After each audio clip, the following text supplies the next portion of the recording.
I'm Dr. Simone Gold. I'm a board-certified emergency physician, Stanford University educated attorney, and the founder of America's Frontline Doctors.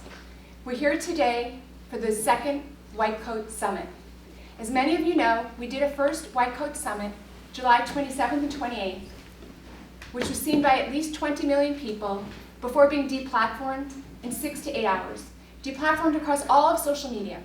We're talking YouTube, Instagram, Twitter, Facebook, even LinkedIn.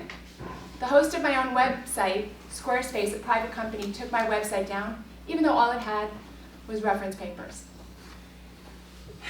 America, we're here for you. We're here to give you information. That is the sole purpose of our gathering. We're all volunteers. No one is paid. No one is working for the government. There's nobody here for any reason other than to help the American patient and the American public heal. We're here primarily as physicians, seeing patients on the front lines, and in my case, also as an attorney. I'm very concerned about the legal crisis that's been unfolding over the past few months, not simply the medical. Yes, I'd have a patient in front of me who needed treatment that I was being told by my medical director and by my governor that I couldn't treat. That had never happened before in my career, and I found it to be an offense against my oath as a physician, and really a crime against humanity, that a government bureaucrat would interfere in such a way.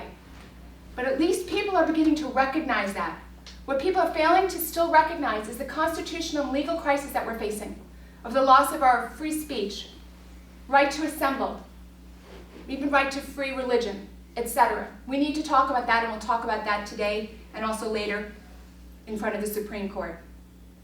I want everyone to know who wanted to call the American Frontline Doctors quacks or people who don't see patients on the front lines, good luck with that theory.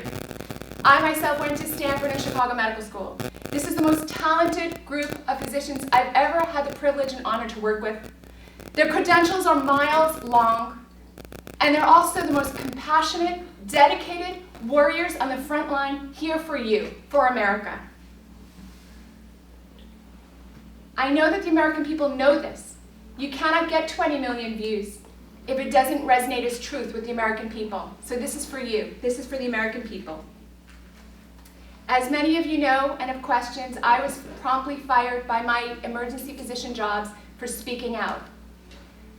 That's okay, because it's not about me. I now spend my time educating, talking, giving interviews, speeches, organizing doctors, helping patients. You can go to my website, pardon me, our website of the most talented physicians, America's Frontline Doctors. You can find all the information there that has been censored. You can find information on treatments such as hydroxychloroquine, but also you find treatments, any kind of early treatment, which is what we're here to discuss. You find information about masks and civil liberties. We have a singular message today, and that's one of hope and optimism. Early treatment works. Not only did we see it work in our president, he's the consistent, typical scenario. He's not the exception. Everybody's been afraid that if they're older, they're going to do badly. It's simply not true. Even the CDC, which has said a lot of things in this pandemic that they shouldn't have said, but even by the CDC's own numbers, patients over 75 or 70-75 range still have a 95% chance of doing well with this virus. We saw that in our president. Why is that? Because early treatment works. There's no reason for fear. You should be optimistic. That's the main message. We'll also dispel some myths that have been associated with other strategies such as masks. We'll go through the science of that. Should I say the non-science? At the end, we want to empower you, the American people. If you want to know the truth, it's all there. It's been researched. It's not in dispute. It's simply been censored. It's simply been disinformation. As an example of the massive censorship that's going on, I'm going to introduce our first speaker, Dr. Peter McCullough. What's fascinating about the video that you're about to watch, because he couldn't be here with us in person, is that this video was censored from YouTube.